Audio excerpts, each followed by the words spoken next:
discovery of natural gas in the East Mediterranean and the shift of the regulatory framework towards clean energy and a low-carbon future have deemed necessary for Southern Europe to rethink its energy model and, most importantly, its future. Bankernet, an affiliated member of one of the largest fuel traders and physical suppliers in the world, have found alignment with the consortia partners into a common understanding of the changing market condition in this new model to pursue sustainability in our sector of expertise. Bankernet, being the only fuel supplier actively participating on both Poseidon Med2 and Synergy, aims to bring and deliver the know-how of our affiliated companies from Northern Europe that have already and successfully led the way in LNG bunkering. While Northern Europe is also making a slow start, our organization has already been supplying LNG to vessels trading in the area and is also investing in building a liquefaction plant in the port of Fredericia, Denmark. This plant will be transforming natural gas from the grid into LNG while supplying inland as well as the shipping market. Such projects can only serve to validate the significance of our joint efforts in the East Mediterranean. Bankernet remains committed to continue leading and serving the shipping industry as a pioneer for future developments. Our role in the consortia, together with our partners, is to co-invest in strengthening this platform to deliver a more viable, more clean and sustainable future to the vital sectors of marine transportation and energy. Finally, allow me to extend, on behalf of the consortia, our gratitude to everyone who helped organize today's event. Thank you, and again, welcome to Cyprus.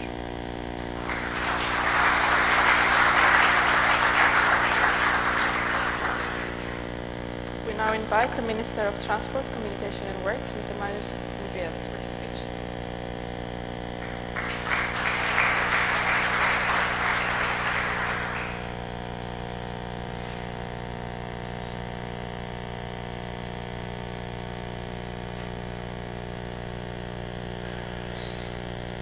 Ladies and gentlemen, Permanent Secretary of the Ministry of Energy and friend Stegios, Thoma, from Cyprus Shipping Chamber, dear associates, let me first start by thanking Bankernet and Grigoris personally for hosting this event. And I'm changing now the screen all the time, so I will do this. Sorry. For hosting this event today and for his personal invitation. I would also like to stress by stressing the importance of today's event for the Cyprus economy as it focuses on the use of alternative and more environmentally friendly forms of fuel, something central in the strategy of the European Union going forward. Actually, today's event fits in quite well with my priorities as Minister of Transport, Communication and Works. Transport, together with energy and information, are fundamental to the development and economic growth, both at national and pan-European level, and they mainly underpin competitiveness and help to create employment. Grigoris referred to the recent discovery of natural gas in Cyprus. In the next year or so, I'm sure that Stegios will mention later on that we're going to have a number of trees in Cyprus, and let's hope, of course, that we find even more gas. While shipping is one of the most carbon-efficient forms of transport, it still produces 3% of the world's total greenhouse gas emissions and 4% of total European Union emissions. Actually, whenever we go to the European Union transport councils, we do get a lot of pressure from the European Union to set even more ambitious targets in reducing emissions. Of course, as I always say, we should be careful not to kill the industry within the European Union. But it is a reality that the use of LNG will definitely help towards this direction. Higher marine fuel oil prices have made way to development of newer technologies based on fuels that are cost efficient, safe and friendly to the environment. LNG is a potential solution for meeting the environmental requirements. Also, meeting sea versus electric supply demands through renewable energy sources while at birth will also contribute to the reduction of emissions. I cannot stress, of course, how important are ports for islands such as Cyprus. Actually, all our trade comes through our ports. They are the primary entry and exit points for trade, and also connections between the European Union countries and the island's transportation network.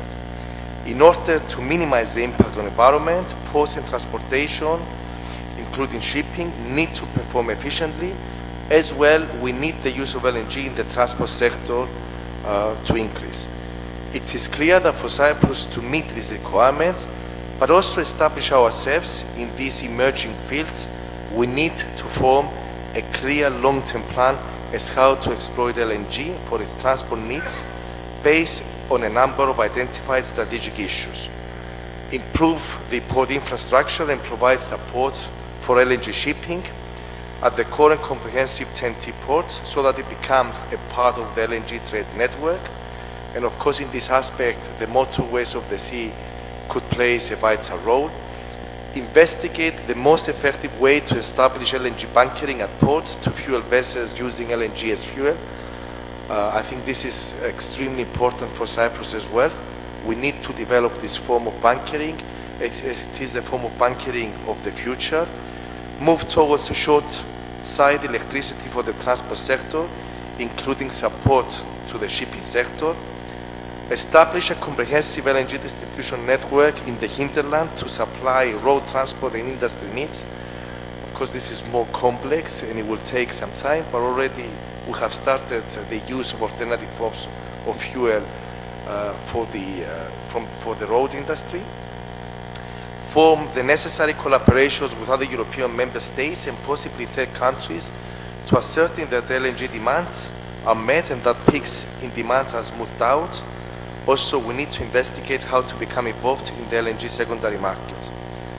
Gather information, knowledge, expertise, and best practices on the available emerging alternative technologies on how to optimally achieve these strategic objectives. I would like to finish by congratulating once more our partners in the CY Energy, the Poseidon Met, and the Element projects for the work they're undertaking in these fields, the Ministry of Energy, of course, and stress that their initiatives is evidence that we are making progress towards our strategic goals. Thank you very much. And I would like to excuse me because I have to go because of other commitments. I'm actually coming to Limassol again in the afternoon, so thank you very much.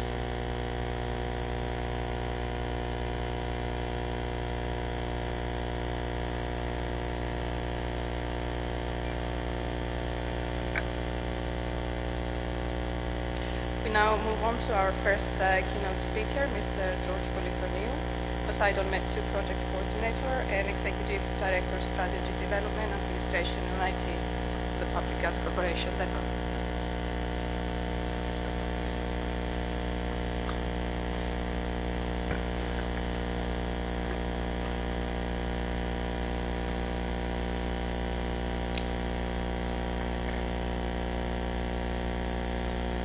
Good morning, ladies and gentlemen. It's a pleasure being again in Cyprus. First of all, I would like to congratulate and thank the organizers and especially BankerNet for the nice hospitality and the very good organization of this event. My presentation is an introduction to the use of LNG as marine fuel and a brief description of Poseidon Med 2 project, which is playing an active role in developing this highly dynamic market in the Southeast Med area.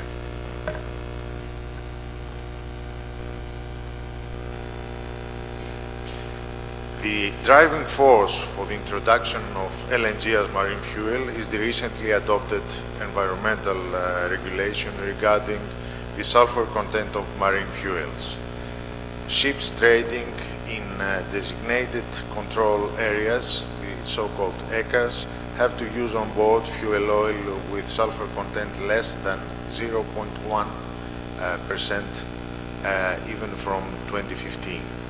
But this is a restriction applying in some specific areas, as I mentioned, mainly in Northern Europe and the costs of North America. The recently adopted decision of the IMO regarding sulfur content in general, for general application from 1st January 2020 changes substantially the situation and obliges all the marine industry to comply. This regulation is an obligation for using fuels with sulfur content less than 0.5% from 1st January 2020 instead of 3.5% until then. How to comply with this regulation? There are three ways: either using traditional marine fuels with lower sulfur content than today, installation of scrubbers to process existing higher sulfur content fuels, or the introduction of LNG. Introduction of LNG, which is considered the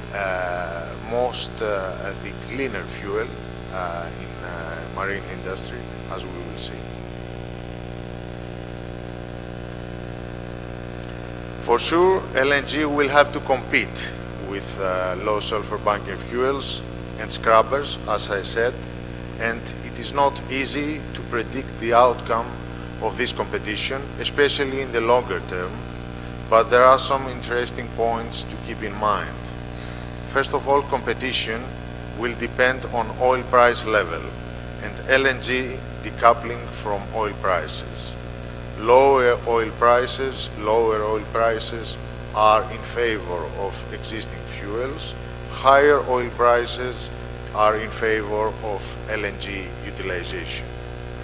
LNG can secure compliance, this is important to remember, not only with global sulfur cap, which is the existing obligation, but also with potential further environmental restrictions regarding, for instance, nitrogen oxides, particulate matters, and CO2. Certainly, there is additional cost to use LNG, either for either new builds or converted vessels, but related investments can offer paybacks of less than 5 years. It is a common understanding that LNG is a suitable option, especially for smaller vessels, new builds, and vessels operating at relatively fixed route, like container vessels, ferries, and cruise ships. What is certain is that the recent IMO decision will boost construction of new LNG-fueled vessels. According to DNVGL, there are already 106 LNG-fueled ships in operation and 115 confirmed LNG-fueled new builds until 2024. It is also worth noting, as you can see in the map, that LNG-fueled ships already cover a large area also outside existing ECAs. You can see here the utilization of the routes of LNG-fueled ships. You can see that in Northern Europe, where existing ECAs, we have existing ECAs, there is the higher concentration, but also there is utilization of LNG-fueled ships in other areas of the world, and this will change also in the coming years, especially after 2020. What will be the LNG demand for bunkering based on the above is a big question mark. There are different views, very often diverging. A crucial parameter is the availability of the necessary infrastructure to deliver LNG supply chain. LNG supply chains need to grow sooner rather than later to maximize the opportunities for a quicker penetration for LNG.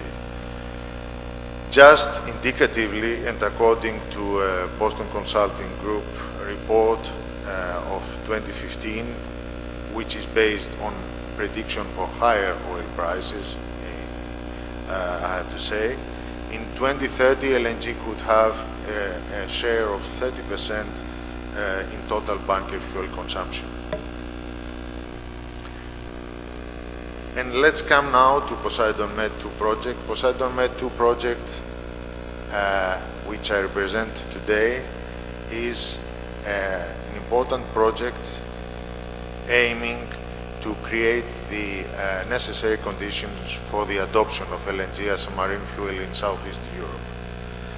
It is a mega project, as we say, requiring the cooperation of 26 involved partners from 3 countries, Greece, Cyprus and Italy, with an ultimate target to make LNG available in 6 core ports in the area, 4 ports in Greece, Piraeus, Patra, Igoumenitsa and Iraklio, the port of Limassol, the main port of Cyprus, and the port of Venice.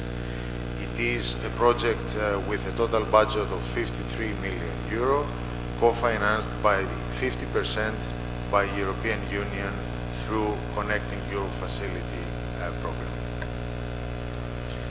As I mentioned, 26 companies, partners are involved.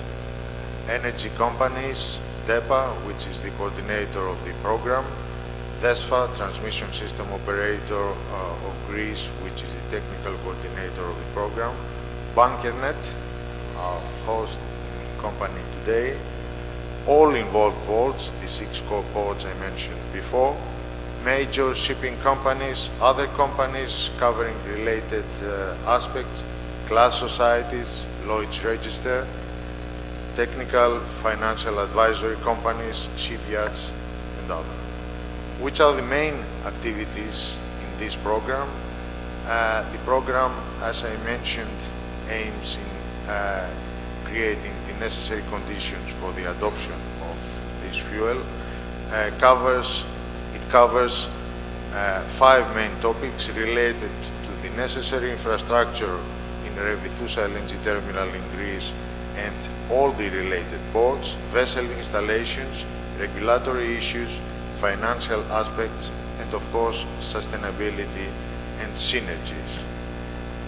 Synergies is also in the title of today's event, and it is the most important parameter to ensure sustainability, having in mind the important cost of the necessary infrastructure, the main barrier to overcome in order to achieve market penetration of LNG is to face the typical chicken-egg problem in such cases, which is explained by the willingness of users to have availability of the new fuel and willingness of suppliers to have users, to have customers. How to solve this problem is, first of all, working in parallel in both supply and demand areas and create synergies. In other words, generate demand not only for bunkering, but also for other uses in larger or smaller scale, for instance, power generation, off-grid networks and customers, road transport, etc. And this comes to the last point of my presentation, Cyprus.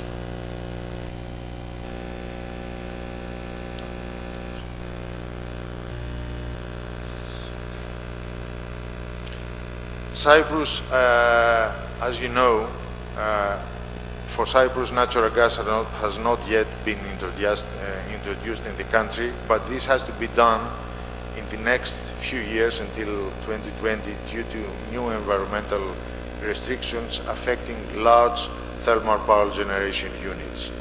LNG is expected to reach the market through a new receiving terminal, FSRU, in the area of Vasilikos, to supply mainly the neighboring power generation units. This can be the starting point for a smaller scale LNG supply chain using trucks and or a smaller LNG feeder bunkering vessel, ensuring the penetration of LNG natural gas in general, in other market segments, including bunkering in the Limassol port.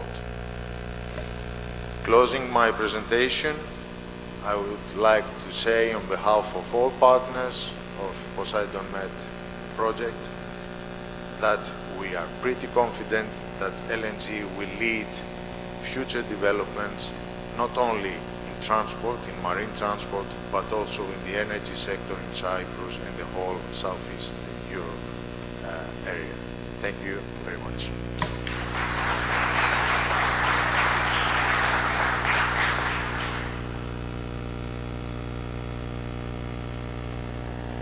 Thank you, Mr. Polychroniou. And now the Policy Officer of DG Move from the European Commission, Mr. Sopinsky.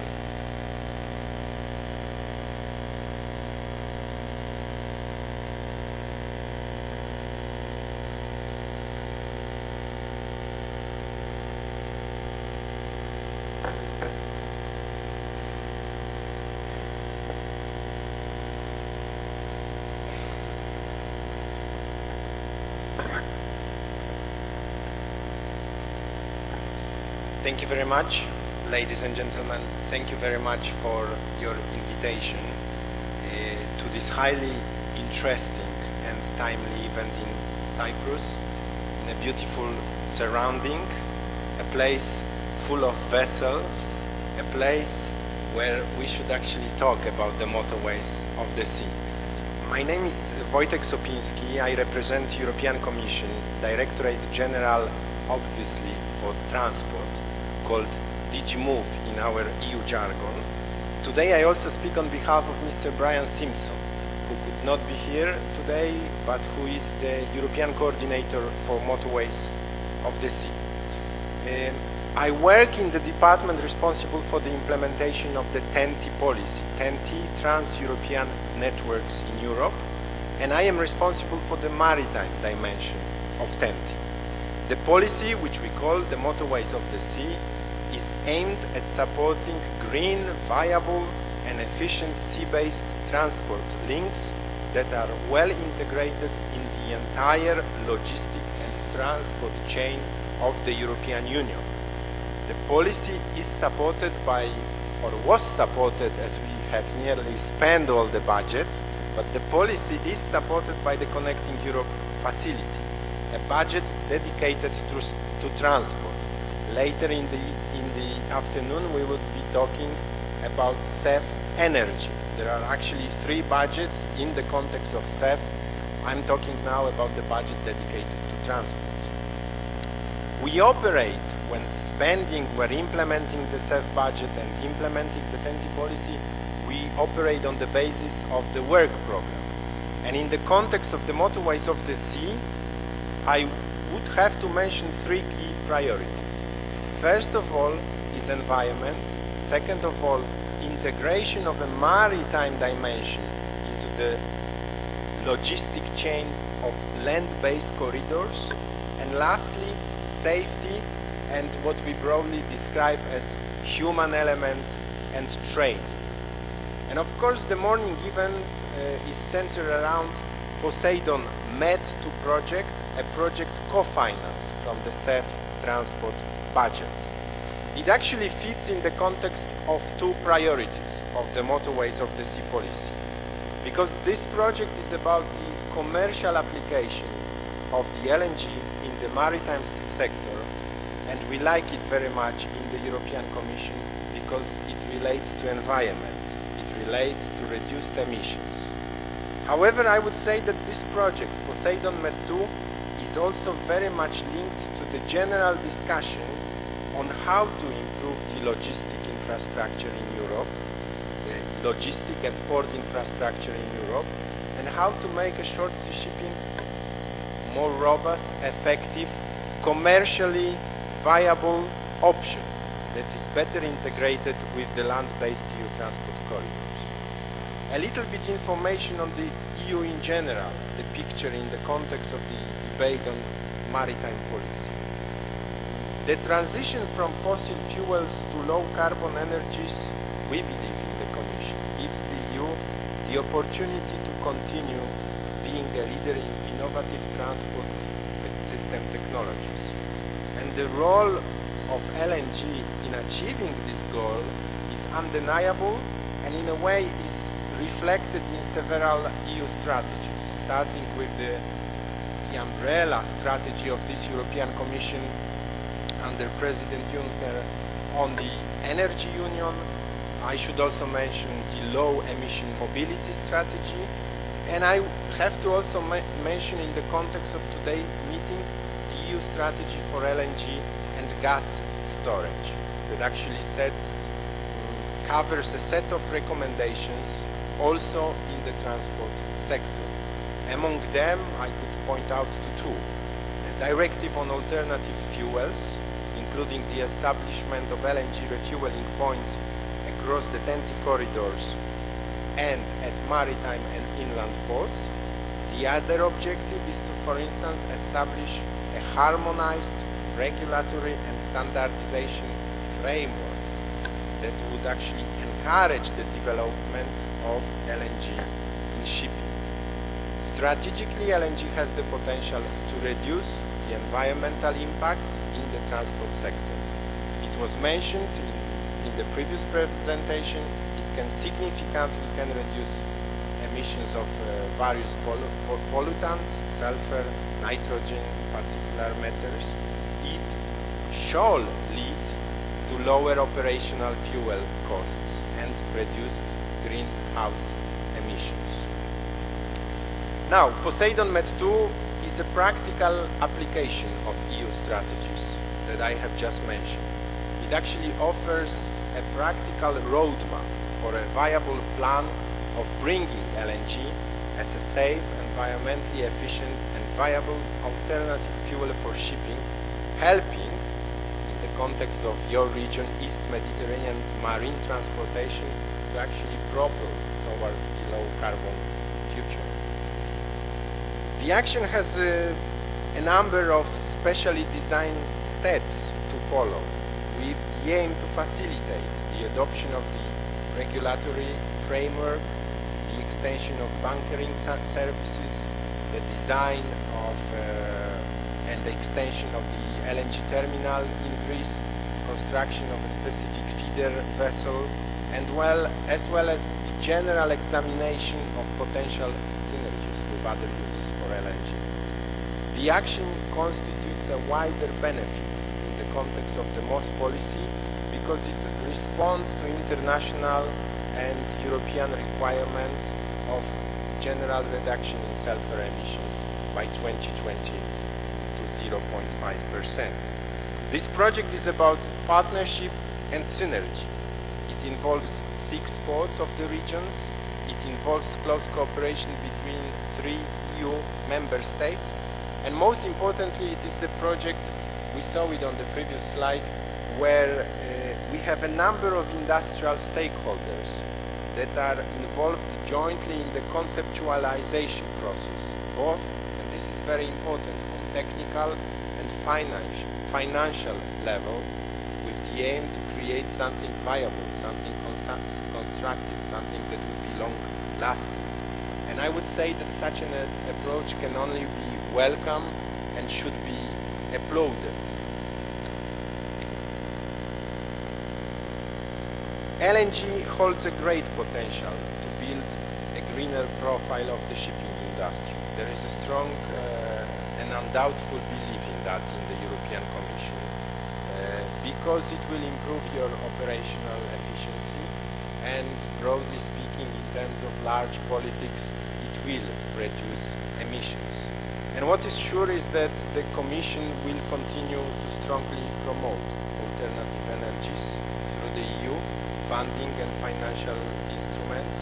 This is already the case under the CEF, CEF Transport, CEF Energy. This is the case under Horizon 2020. This is the case in some funds related to European structural help.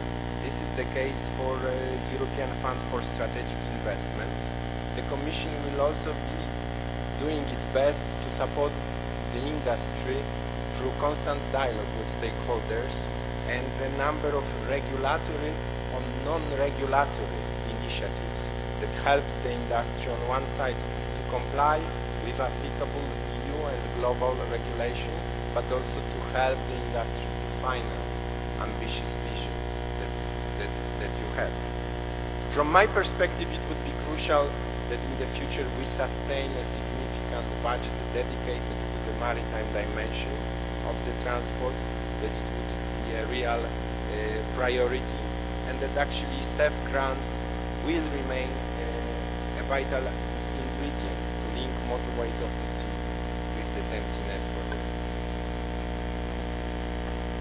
MOS has to be backed up with significant money in order to help the industry to comply with applicable regulations, encourage the industry to innovate, and develop the solutions that makes the whole sector greener, cleaner, and more effective, as is your case in the context of Poseidon Med 1, Poseidon Med 2 project.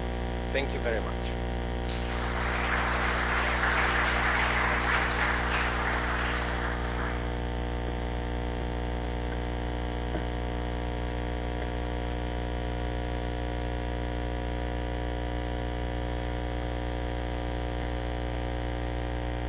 Thank you, Mr. Subinsky. And now I would like to call Mrs. Elpida Epaminonda, TEN-T and CEF Coordinator of the Ministry of Transport, Communication and Works.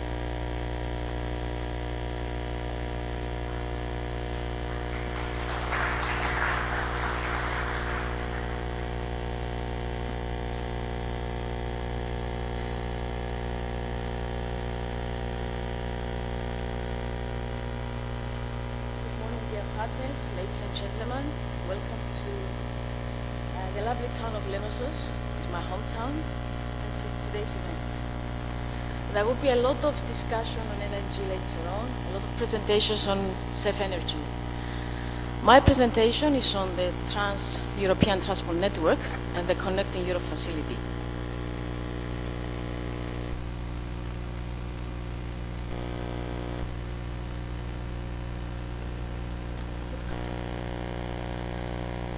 Now,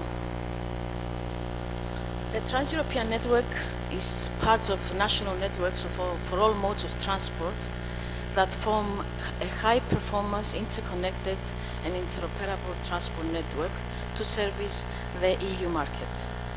It consists of all modes of transport and other concepts such as the motorways of the sea, which is part of today's discussion, traffic management systems and navigation systems. TEN-T in Cyprus, during our accession in 2004, Cyprus had the network that you see on the screen now as a TEN-T network. It was basically our ports and airports and part of the road network, which was the Limassol-Paphos motorways, Limassol-Lefkosia motorway, and Kofinu-Larnaga. Priority projects during that period, 2007-2013, it was the motorways of the Sea of Southeast Europe. Cyprus also participated during the previous programming period, 2007-2013, in many projects. One of them was Poseidon Med 1, and also many LNG projects. During 2009, there's been the revision of the TEN-T guidelines and also of the TEN-T network. Cyprus actively participated during the discussions of the establishment of the network. And on the monitor now you can see the new network, the new comprehensive network of TEN-T. Of that, the main network is the core network, which basically gets most of the money through the CEF, or rather the Connecting Europe facility, which has already been introduced to you from Mr. Sopinski during his presentation. Limassol Port, and in particular Limassol Port, the city center, the Terminal 1, and also the Vasiliko Port are the ports that through Cyprus Ports Authority participates in Synergy and Poseidon Med and Element.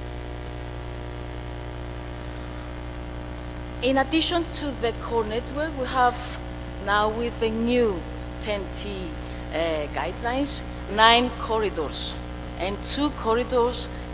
In addition to the 9, another 2 corridors. One of them is a corridor on the motorways of the sea and another one on ERTMS. Cyprus participates on the Orient-East Med corridor, which basically links Hamburg to Larnaca through Limassol, Lefkosia. The Orient-East Med corridor, you can see on the screen now the network that is included on that corridor, in addition to the port of Limassol and also the airport of Larnaca. Now, together with the TEN-T guidelines, the Connecting Europe facility was established in order to fund this important network for the European Union.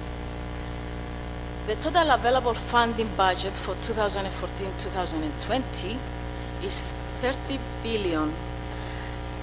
That amount is in actual fact separated into three sectors. The CEF sector, which gets the most money, is 24.05 billion.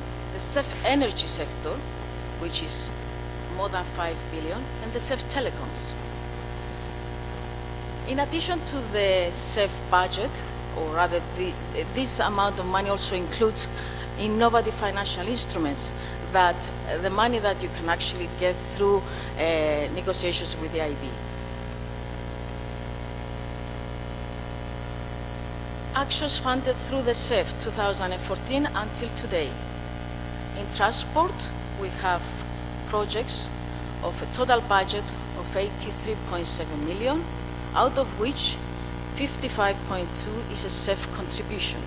This is only for projects for Cyprus. It's not. It is the contribution that Cyprus gets, even if it's a multimodal project. Energy, a total budget of 43.1 million, with a CEF contribution of 22.3 million, and telecoms, a smaller budget of 4.2 million, with a CEF funding of 2.1 million. Cyprus participates in the transport section in 14 projects. 4 of these are national projects with CEF contribution of 47.5 million, and 10 are multinational projects with a CEF contribution of 7.7 million. Most of the funding is on works. It reaches 48.1 million for works and on the transport mode of roads.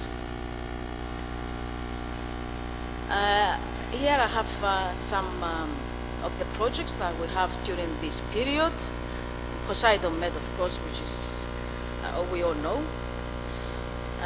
The fresh food corridors, again, I think few of you know it. The STM validation project.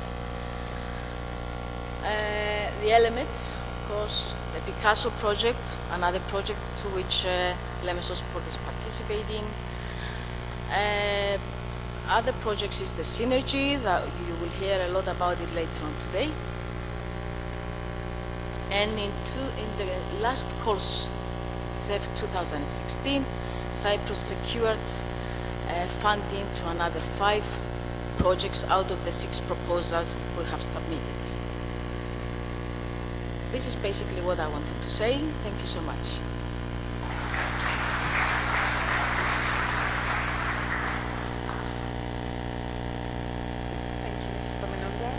And now I would like to call Dr. Joseph Florentin, Technical Coordinator, Corporate Development Department Manager of Hellenic Gas Transmission System of DESFA.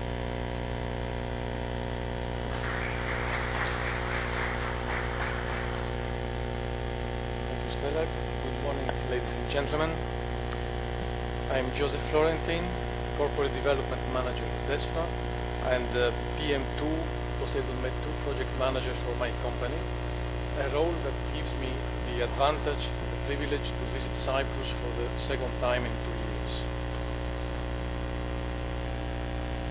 I would like to share with you some information and reflections stemming from our 2 years experience of Poseidon Med 2 program. These come out of the role of DESFA as technical coordinator of the program, responsible to monitor technical activities and in charge of ensuring quality of work and timely production of deliverables. And for this reason, the technical coordinator prepared an action quality plan agreed by members of the executive board and an action time schedule which is regularly updated and discussed among the beneficiaries. This role was conferred to DESFA given its 17 years experience in LNG infrastructure operation, and also as DESFA operates an LNG storage close to the main LNG demand point that will be the port of Piraeus.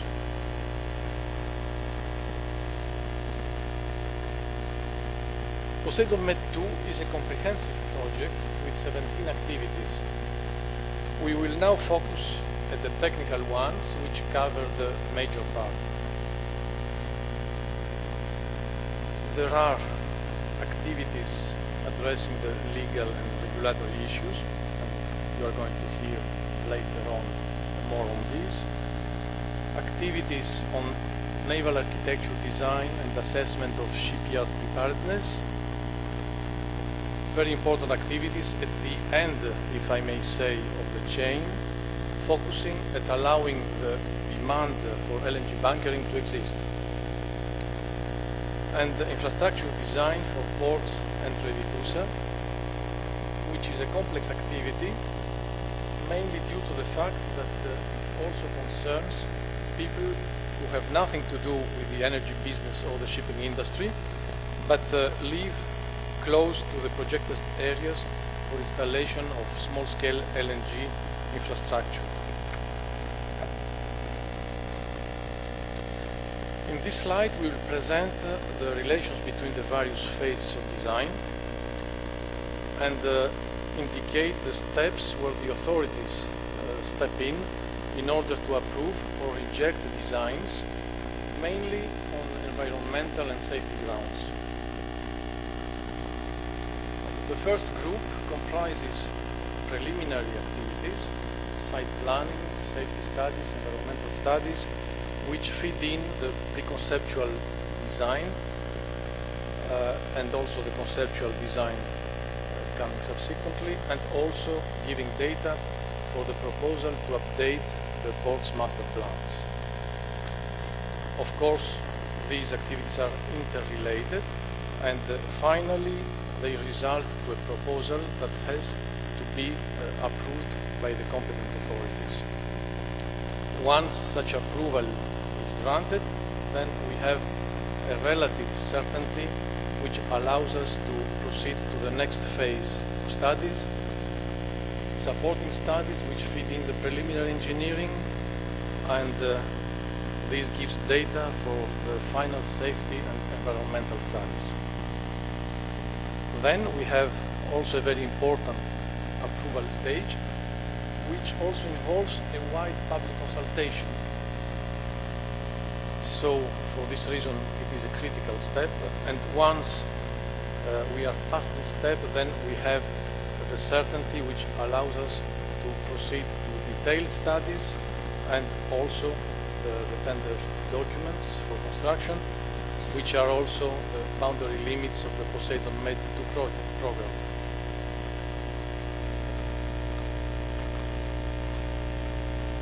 According to our experience, risks in such projects may come from mainly two areas: permitting phases and tender procedures.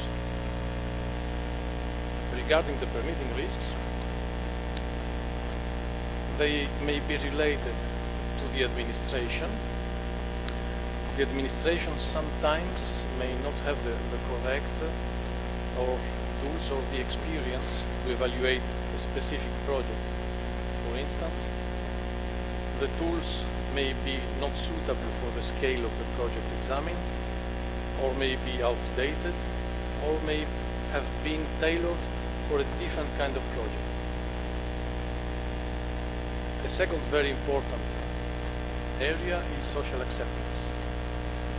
The economic development and the environmental gains of such a project, as the one dealt with in Poseidon Med 2, is obvious.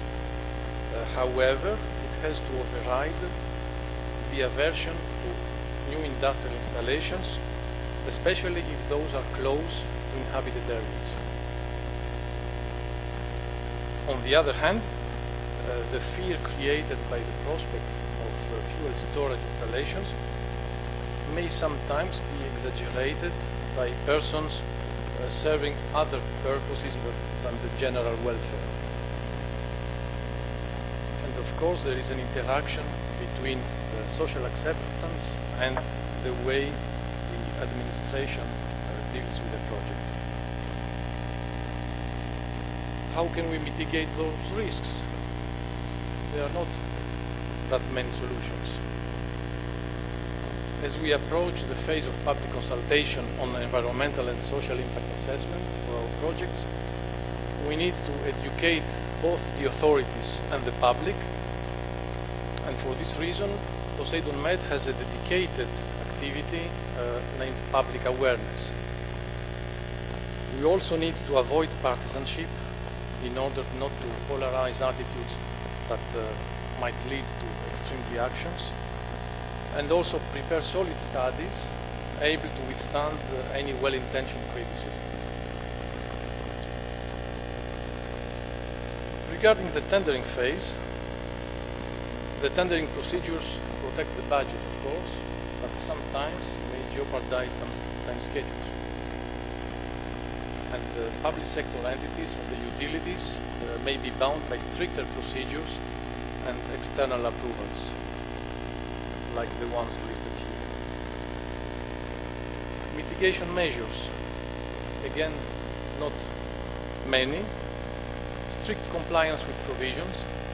The experience shows that trying to take shortcuts may lead to being obliged to start the procedure from the very beginning. And also adequate transparency and public consultation. I may add, also build relations of trust with the authorities. Concluding my presentation, I would like to note that Poseidon Med 2 is a comprehensive action aiming at the adoption of LNG as a fuel by the shipping industry and by other users.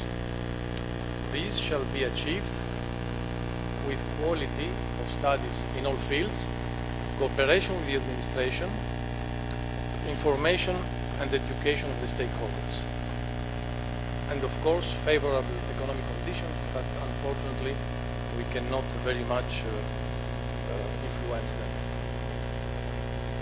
That will be all for now from my side. Thank you for your attention.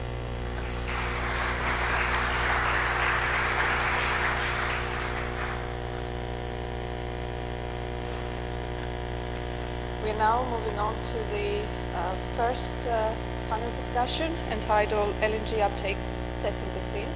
And I would like to call the first panelist, Mr. Nikos Hadjigeorgiou, Dr. Christos Solomonidis, Mr. Arthur McQueenie, Mr. Karkoska, Mr. Steve Esso, and our moderator, Mr.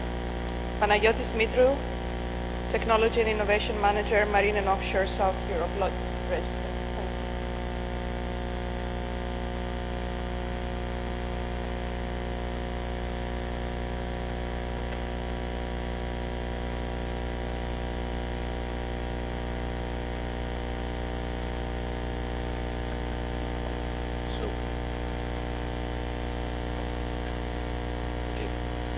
Good morning, ladies and gentlemen. It's nice to be here. It's nice to discuss about the prospect of LNG.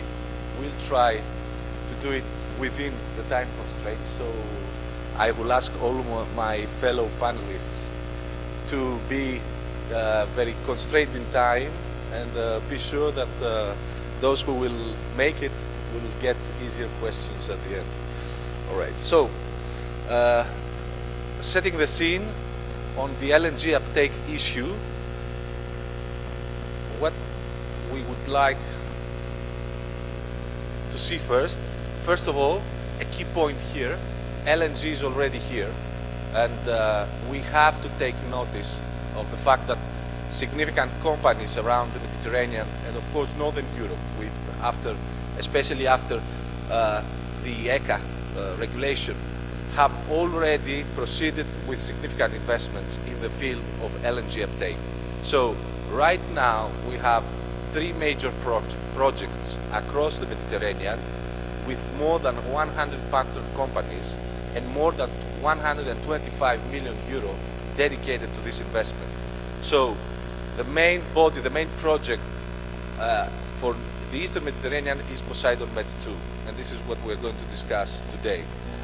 So practically the LNG uptake is all about safety, the environment, the new market, national and regional opportunities like the one we see in Cyprus, and of course it's all about the future and what we're going to see, how we will be more efficient against future changes.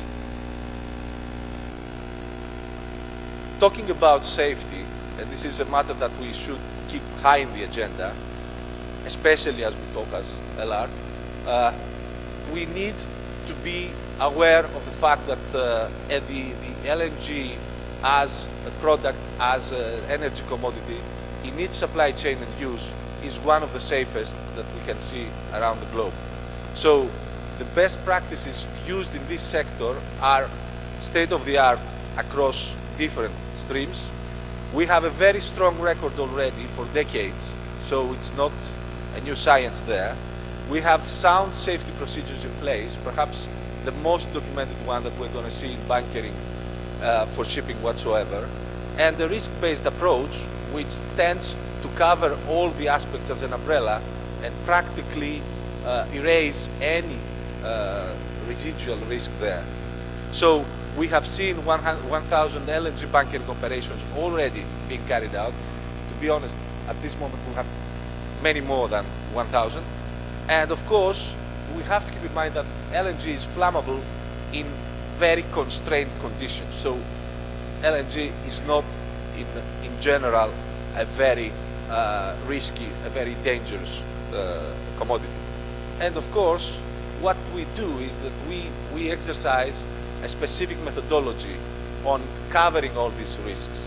And this is something that is being done perhaps for the first time in bunkering operations and the use of any alternative fuel. With regard to the environment, we have to, I will be brief about it, we have to keep in mind LNG will practically extinct sulfur oxides and particulate matters. It will reduce up to an average of 50% nitrogen oxides, and it can also demonstrate performance, significant performance, which in conjunction with other uses like energy efficiency equipment, it could lead to a very good result of 50% in greenhouse gas minimization.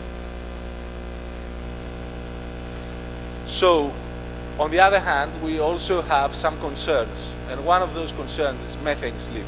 And what we want to say here is, based on the studies and the research globally and at IMO level, agreed and accepted, methane slip is an issue that can be managed, and technology will better solve this in the near future. So it is already manageable, but we're going to see this being extincted and out of the agenda in the future as the technology will progress.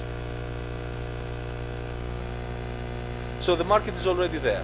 We have seen numerous applications, ships, even ships being built in the Mediterranean, like for example Italy, like the FA Gautier you can see here up on your right.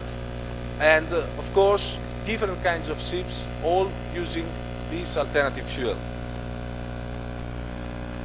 At the same time, the key point missing is the infrastructure. So for LNG bunkering, we're starting from scratch. This is a very difficult point. This is the reason why we're here. Otherwise, LNG would be a very affordable commodity to work with in shipping. So we have to keep in mind, though, that we don't have small scale, but the large scale is already there. We do synergies need to practically shift to LNG as well. And this is what we have seen within Poseidon Med. We've seen that, for example, Western Greece has no grid, and we could use the bunkering synergy to create a local grid there. And that would give a significant opportunity for the local community. Abundance of LNG is a key advantage, and we will see with market maturity more and more applications and more synergies and opportunities for its uptake.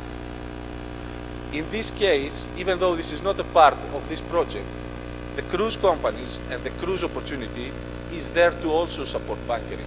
And we have seen many companies that want to shift to LNG for commercial but also societal reasons. And the fact that the cruise industry is somehow criticized about its environmental impact, but on the other hand is one of the most sensitive shipping segments, and they want to take measures. So LNG is one of those solutions.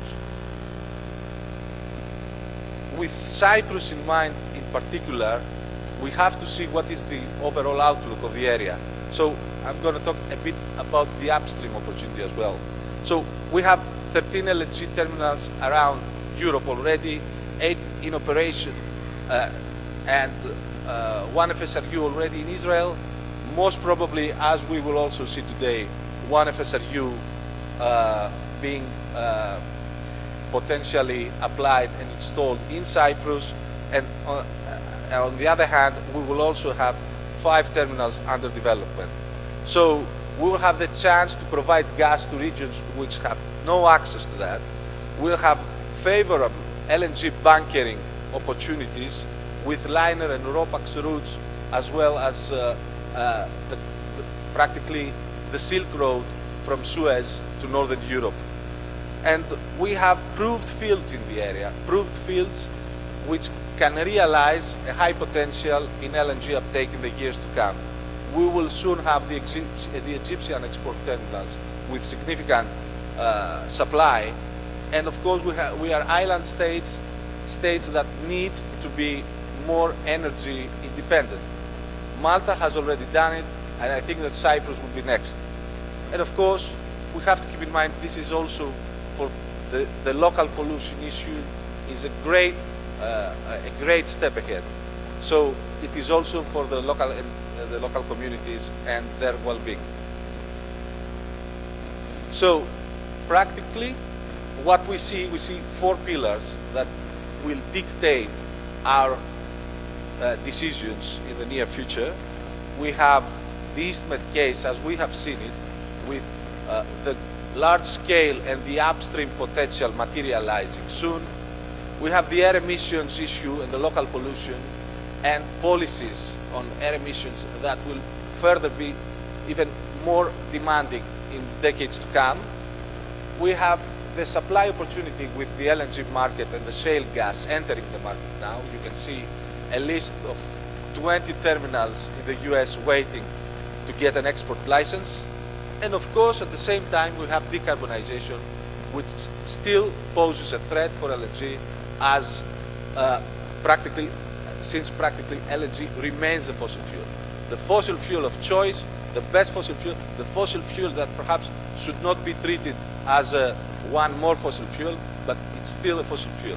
So what we see is that between traditional fossil fuels and the carbon neutral future, the LNG could bridge and lead to efficiency in decarbonization. And this is all that I wanted to talk about. So thank you very much for your attention.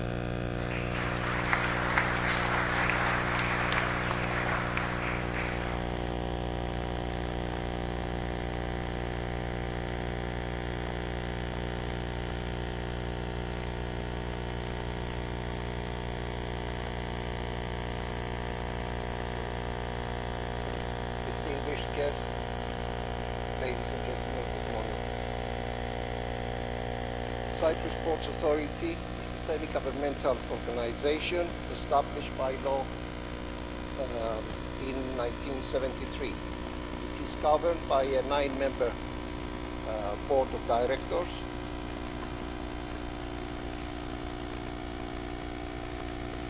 The board applies government policy which is conveyed and supervised by the Minister of Transport, Communications and Works. CPA is the main investor in Cyprus ports, though a significant share of profitable port activities is carried out by the private sector. In this direction, the commercialization of Limassol port has been concluded, and at this stage, the commercialization of Larnaca port and marina is in progress. Both processes are tasks assigned to the Ministry of Transport, Communications and Works.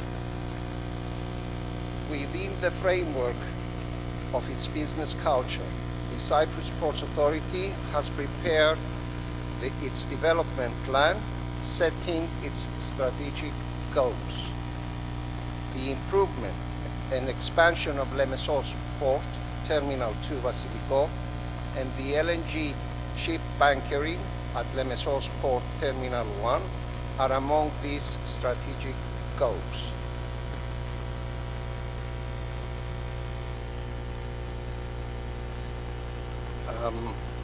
For our guest who don't know where that is, I mean, Limassol Port Terminal 2 Vasiliko, this slide shows the geographic location of the Limassol Port Terminal 2 Vasiliko, which is situated in the southern part of Cyprus between Limassol and Larnaca.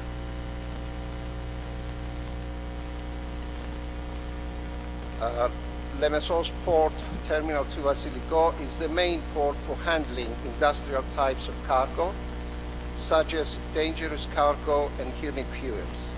CPA recognized from early on the importance of enhancing the port's efficiency and performance. Strategic plans were prepared so as to utilize in the best possible way the prospects generated from the development of liquefied natural gas in shipping and from the hydrocarbons found in the exclusive economic zone of the Republic of Cyprus. The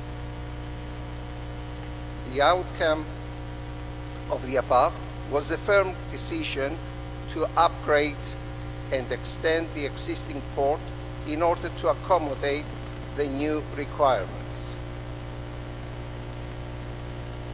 To facilitate the financing of this project, which has a very high development cost and consequently its implementation, CPA, along with other partners who share this goal, joined in a co-finance proposal. This is the Cyprus Gas 2 EU project, project of common interest that ends energy isolation of Cyprus, an EU member state.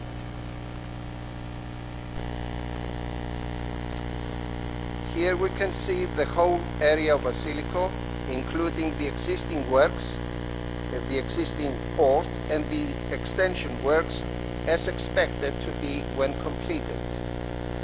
In other words, this slide represents the implementation of CPA's strategic goal regarding the area under its jurisdiction. Efforts are being made by the government to acquire the adjacent area on the north side of the extension,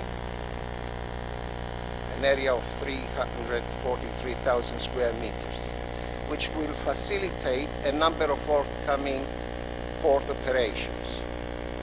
But let's see this development, which has to do with the extension of the port to the east, starting from the existing infrastructure as we know it today. Here is the existing port, the owner of which is CPA.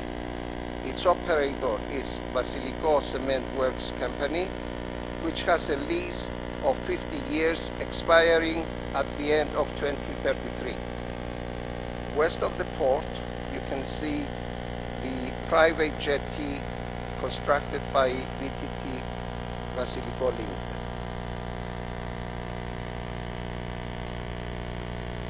Regarding the new works, a new 125-meter wide pier consisting of 3 berthing quays of 560 meters total length and a total storage area of about 22,000 square meters will be constructed at the position where the lee breakwater is now. You can see the lee breakwater under the new pier. The new quay pier will accommodate operations that need to be transferred from Larnaca port. These operations include loose and dirty cargo, such as the export of gypsum and other earth materials, and the import of corn and products. Now, this pier design cost has been approved from the CEF Transport.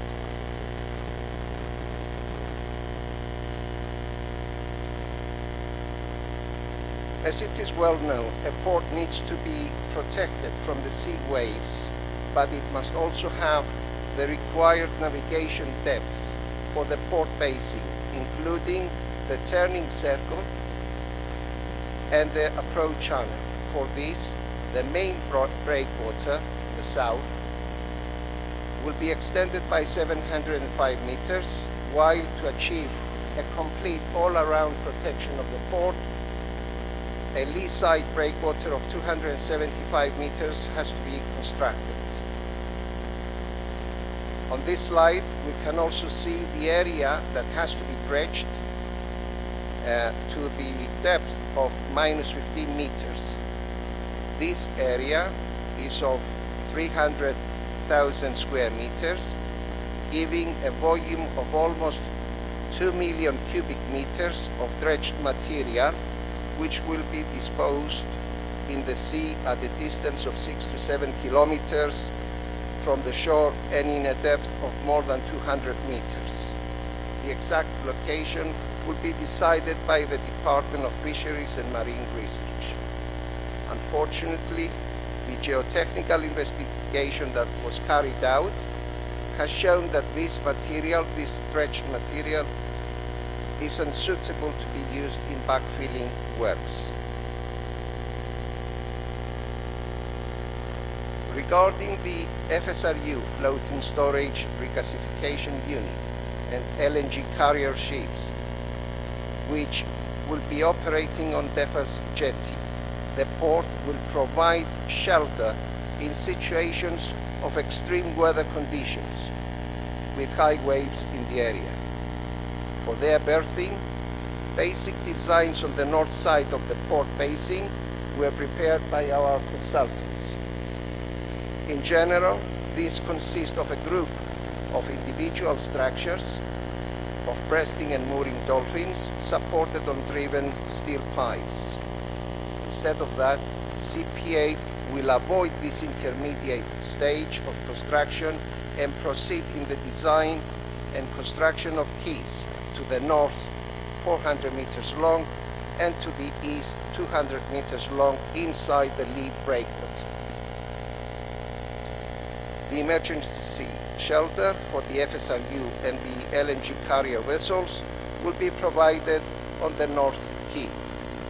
In this way, the whole key infrastructure of the port will be ready to satisfy the upcoming requirements or needs of companies associated with the hydrocarbon works making use of the adjacent land area we've mentioned before.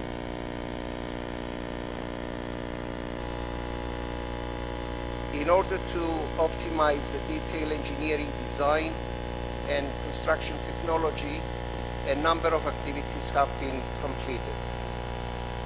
These are the topographical and bathymetric surveys of the project area, geotechnical investigation of the area, environmental impact assessment, which includes a coastal impact assessment, an environmental baseline survey, basic designs of the major structures, and so on. Estimated cost of the project is 130 million euros and completion of construction works end of 2021.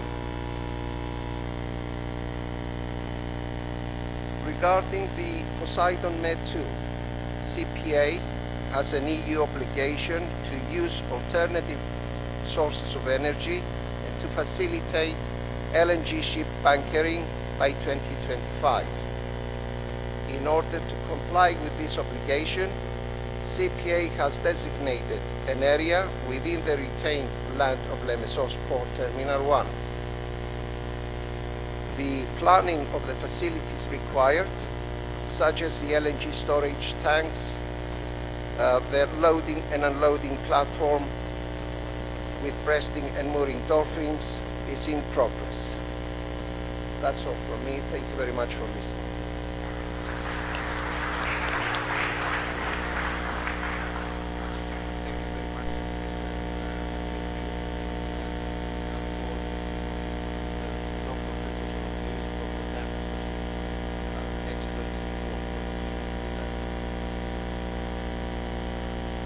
Good morning, ladies and gentlemen. My talk today will be related to ports, upgrading ports infrastructure for the LNG era. I'm from Organ Associates, which is a company specialized, a consultants company specialized in harbor master planning, harbor and marina design, port development, port strategy, port and sea transportation, coastal engineering, anything that has to do with the sea and environmental impact studies, and is active in the field for over 45 years. And active not only in Greece and Cyprus, but all over the world as well, as you can see from the dots here. Some projects, if I may show, related to LNG or to industrial applications, like the detailed construction design of the main access pier and the central loading platform, breasting dolphins, etc., for Malta, the area of Delimara, where an FSU is already installed there and operating to provide with natural gas the power plant of Malta. And this was for GNP AVAX, who did the construction. An older master plan of the new Vasilikos port. This is some 10 years, less than 10 years ago, there was a plan to concentrate all the industrial uses in the area of Vasilikos. That was for Cyprus Port Authority. Or in Greece, the maritime and industrial area of the Platigiali area. This is actually the first private port designed and constructed in Greece, and it is operating. Now, the aim of this presentation and the aim of Poseidon Med is to adopt LNG as a maritime fuel. There are certain challenges that must be met and must be dealt with before being able to do that. I won't go into detail into this, but issues that have to be dealt is the availability of regulatory framework, which means lack of regulations for gas fuel ships, or lack of LNG bunkering operation standards, economic viability, like high capital cost, or uncertainty of LNG prices versus LNG fuel price, technological feasibility dealing with issues like large LNG fuel tanks, retrofitting feasibility, methane slip, which might have adverse results on the environment, safety risks. It's obvious what is safety risks, infrastructure availability, lack of bunkering infrastructure and facilities, lack of supply chain and distribution network, and also, last but very important as well, public awareness. We've seen a lot of public not understanding the issue of LNG, they're being feared of the use of LNG, etc. So public incentives, public perception is very important. All these are dealt by different and must be dealt by different responsible parties. I don't go into more detail in that, but the advantages of LNG as a maritime fuel is compliant with environmental regulations of IMO, reduced emissions, this is what everybody understands, particulates, sulfur, nitrogen oxides, etc. Ship engines produce less noise pollution and have lower maintenance needs, cheaper maritime fuel with higher energy efficiency compared to other fossil fuels, because this is a fossil fuel as well. So we consider LNG as an answer to the question of sustainability. as it deals with air pollution, reduces air pollution, it promotes environmental responsibility, sustainable infrastructures, and sustainable interaction between port and the city, which is very important because in most cases the port is surrounded by the city. Just a picture of where we have LNG stations, LNG import stations in the eastern, southeastern Europe and southeastern Mediterranean. As we can see, there are some in Turkey. In Greece, it's only Rebithous at the moment, which is operated by DESFA, and others are planned in Alexandroupolis and in Kavala. In Malta, the one I showed earlier, in Sicily, in Italy, in the Adriatic, some stations, and in Cyprus, it's planned for the area of Vasiliko. Now, going into Poseidon Med 2, for which Mr. Polychroniou and Mr. Florentin said the introductory presented the overall scope of the project. I will concentrate on the activities that are related to ports and related to the role of Rogan Associates, like the updating of the ports master plans, some supporting baseline engineering studies, preliminary engineering design, which is basic, that means basic design of the additional ports infrastructure, final construction design of additional port infrastructure, tender documents, and also, of course, environmental, some other activities to which Rogan is not the leader but participates, has strong input in environmental safety and detailed site planning studies and the environmental studies. If we see it in a chart and see that all these are ongoing, and some of them have already been finished, Activity 6, environmental safety and detailed site planning studies. This is done together with Lloyds and DESFA. And Activity 8, which is supporting baseline engineering studies. And when we say supporting engineering, I'm going to detail a bit later what it is. All these give input to the update of the port's master plan, together with conceptual engineering design at this level. And then at this stage, it is the updated master plan of the port is submitted to the relevant authorities for approval.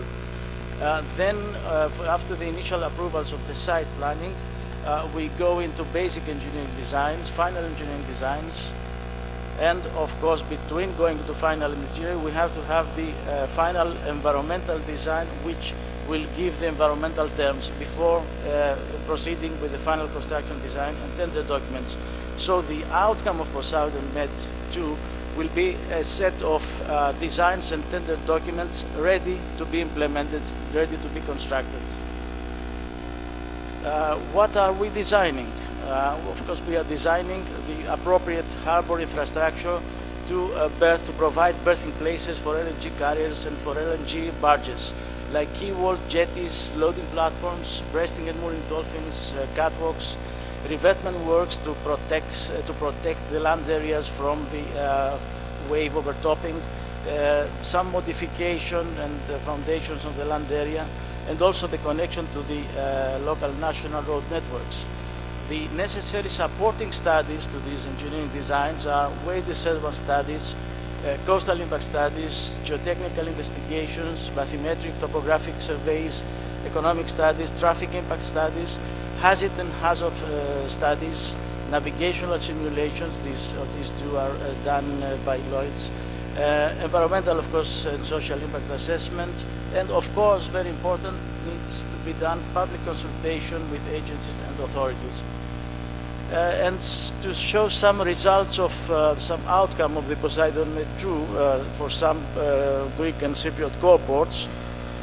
This is the port of Patras, and you can see on your left lower, this is the master plan of the south part of the port of Patras, where the small-scale LNG installation has been planned, as can be seen in the circle there, consisting of a land area with the land installations, which I'll show, a jetty, loading platform, and breasting and mooring dolphins. For this wave study, wave simulation has already been implemented. Ship navigation study has also been implemented. And conceptual designs have also been done for the land area by DESFA and their subcontractor Tractable.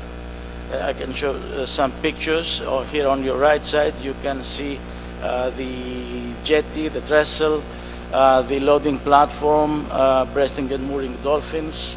You can see also a typical layout of the C-type LNG tanks, the regasification unit, and some more detail for the land area arrangement. Truck loading also has been planned for this particular installation, for truck loading of LNG.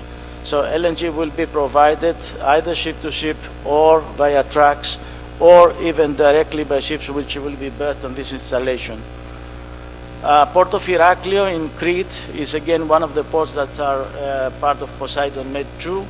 There, the site for the LNG installation, small-scale LNG installation, has been planned for the tip of the existing pier, the most eastern pier, the Pier 5, and an extension to its east. A new extension will be constructed to the east of it to create a new berth for LNG carriers and to create also the necessary land arrangement, the land area. For this also, wave modeling, wave penetration has been done, and ship navigation has also been implemented. The port of Igoumenitsa, in the very northwestern part of it, a new land reclamation will be implemented, and a jetty, loading platform, breasting and mooring dolphins, also this is in the circle you can see, to accommodate the small-scale LNG station and also the berthing place for the LNG carriers. The Bay of Igoumenitsa is an absolutely protected area, and we also saw it from the wave modeling, which we performed. A very minimal wave disturbance comes into the Bay of Igoumenitsa, and also it's quite far from from the city of Igoumenitsa or from any other installations. This area. For Limassol, the port of Limassol, as Nikos and Mr. Georgiou showed earlier, the LNG bunkering operation is planned for the inner side of the windward breakwater. There is a land area there, as can be seen, and then we see a jetty, breasting and mooring dolphins, etc., for the LNG carrier or for the barge. And also there are some small-scale LNG tanks on shore. For this, wave penetration model has also been done, and ship navigation, as can be seen in these two pictures on the right. For Piraeus, because it is so very near to the Rebithousa, at the moment there is no extra infrastructure foreseen, but only some minor arrangements so that the LNG bunkering will be implemented via barges, ship-to-ship, barges that come from Rebithousa. But also wave modeling and navigation modeling are being implemented for these areas as well in the inner port, the central port of Piraeus. And finally, although this is not part of the Poseidon Med 2, Mr. Hadjigeorgiou also talked about it, a new jetty is planned in within the context of synergy, a new jetty in Vasiliko area which will accommodate berth for a permanently stationed FSRU which will provide LNG, and also an emergency shelter that Nikos spoke a lot of it. That's all I wanted to say. Thank you very much. Thank you, Dr. Solomonides. And so now we'll have with us Mr. Arthur McWhinney, representing the Cyprus Shipping Chamber. And Mr. McWhinney will give us the view of an operator, and especially an operator involved in LNG bunkering ventures. Mr. McWhinney, the floor is yours.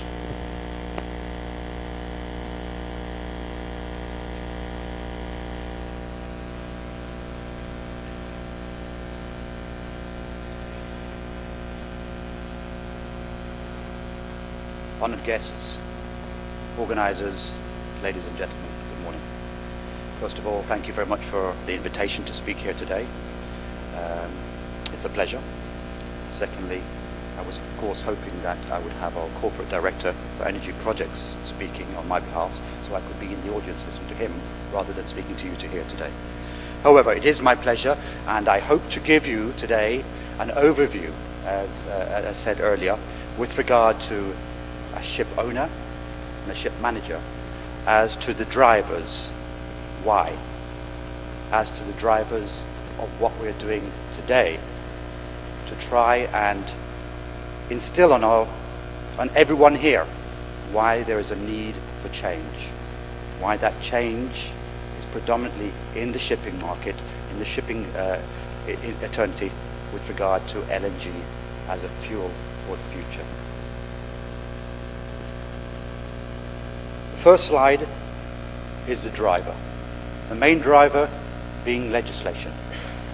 And if we look at legislation over the last few years, legislation has come about basically on environmental issues. These environmental issues are of course driven by people. The reasoning, the why we need to clean our planet.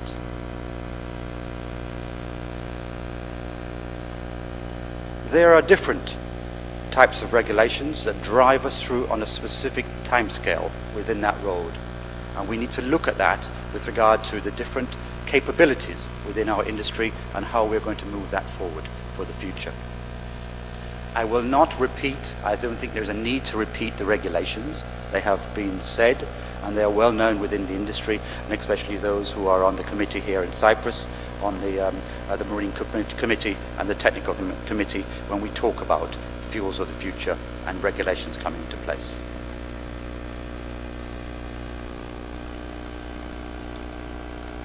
The choices.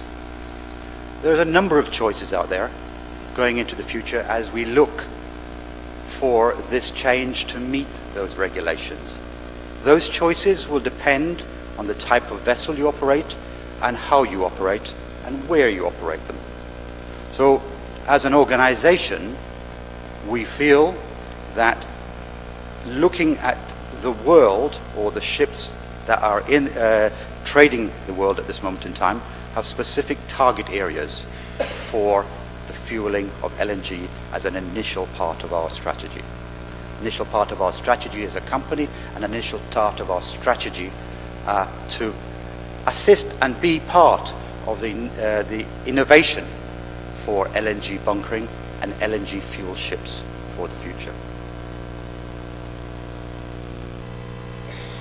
We use this slide that gives us a very overview as to the different types of fuels that are available to us, and we use this as part of our evaluation, or as part of that evaluation, as to what is available now and what could be available in the future, and the timelines that we look at in the view that LNG now is the dominant factor for what we need to do in the marine industry. We've also looked at how LNG will affect the bottom line. There is a cost element with regard to transportation, cost element with regard to having engines, as well as infrastructure within ships to run that. However, when we look at the other fuels that are going to be available, or will be available, or that is currently available, we see that it makes economic sense on a maintenance and fuel basis to look at LNG as a preferred provider for fuel in transportation. The crossroads. Where we are today, the need for LNG, for a cleaner burning fuel, is evident, I think, to all of us. However, how do we get there? Natural gas is abundant. We know that. We have it on our back door. How can we develop that to complete the infrastructure in providing something for the future? I'm being rather generalistic here, because this is a generalistic topic when we look at what it is that we have and how we can develop that. But I'm also looking at the drivers with regard to why, and then I will come into very soon with regard to what we are doing and how we we vision the future with regard to LNG. It was talked about earlier with regard to the cost. The cost value is a significant part with regard to the commercialization and the cost of fuels. If the cost of bunkering LNG is disproportionate to the change, guess what? We're not going to do it. Or it's going to be very difficult for people to make that change. We heard about the Boston Group, and yes, we have studied that as well, with regard to the prices of oil going up. And we believe that to be true. When we look at where we are today with regard to bunker prices, oil prices, and how that will develop with regard to oil-producing nations, there is a need for them to increase their prices. It is not sustainable at the way we're running at this moment in time. So you will have a commercial change with regard to LNG becoming a fuel that, on the commercial side, will make sense to change over. We see the evolving infrastructure around the world with regard to LNG, and that infrastructure is part of that build-up on ships being, people changing their perception on ships being able to transit the world with LNG as their preferred fuel. There was a quote here, I think somebody mentioned 30% of fuel in 20 years will be done by LNG, but if I take the prediction by Exxon, it says there's an increase by at least, where we have now 1%, we are likely to have 10% by 2040. It doesn't sound significant, but in the real world development, it is. Snapshot. If you look at the LNG vessels in the world today, you will see that there's an increase in the number of vessels being built, and then increase significantly in the amount of terminals, receiving terminals, liquefaction terminals that are being built as part of this drive, as part of this infrastructure for the future. This allows us to go back to that chicken and egg situation where you need to start to develop that in order to be able to look at the bunkering side of it, to make it practical for ship owners and ship operators to manage their vessels. Cruise lines, liner services are the most significant areas, or the first build-up areas where we see this happening. There are today, to my knowledge, and I checked yesterday, 5 bunkering LNG vessels afloat. The Schulte Group, along with their partners, are building an LNG vessel for bunkering. That vessel will go on time charter in the Baltic, and it will be in the water next year. What I wanted to look at, and what I wanted to tell you and give you the practicalities, that this is not something futuristic anymore. The driving factors are already there, and the driving factors are people are moving in that direction. The vessel itself is being constructed in Korea, and there's a few details for you with regard to that element of it. It will be the largest LNG bunkering vessel in the world when she comes out next year. When we look at that, the reasoning behind that build was because of the commercial side of what it is required for that bunkering vessel in that specific area. So most people are looking at bunkering with regard to what is required, specific areas, and the trading patterns that are required from that. Details I can pass to you later on if necessary.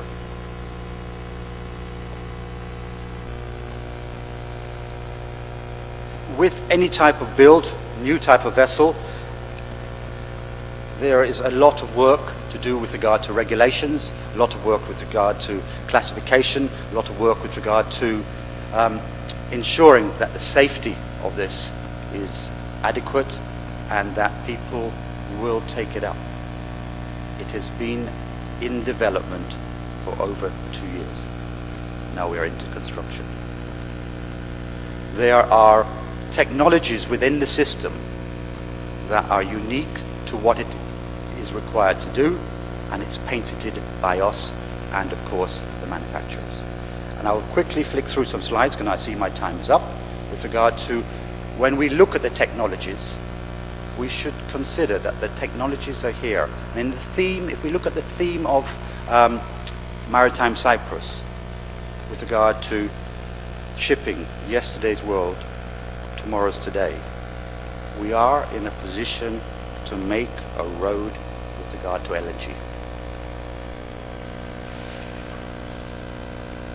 We're looking at how the transfer of this fuel from one ship to another is going to take place safely. We're talking and have been talking, training being a very big factor with regard to understanding the process of transfer, and also with regard to ships that run on LNG, how to ensure that the crew do that safely.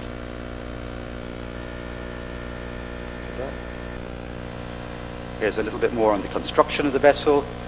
Details will be available should you wish to do so. Significant elements with regard to the Chickson arm, as they call it, or with regard to the fueling arm, and the infrastructure with regard to refueling the vessel itself, either through SDS operations or from a shore platform. All that has been developed and built into that design. If you look at a range of dockside to the bottom of the waterline, 28 meter arm length can be achieved. Technology with regard to ensuring safety with the transfer element of it is already on the way and in place, designed with key players that we have teamed up with as part of that design.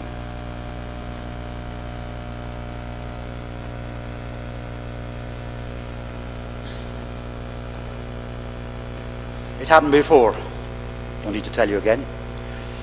Wind to coal, and it took about 100 years to do that, they say. Then coal to oil, that took approximately, I think, 10, 20 years.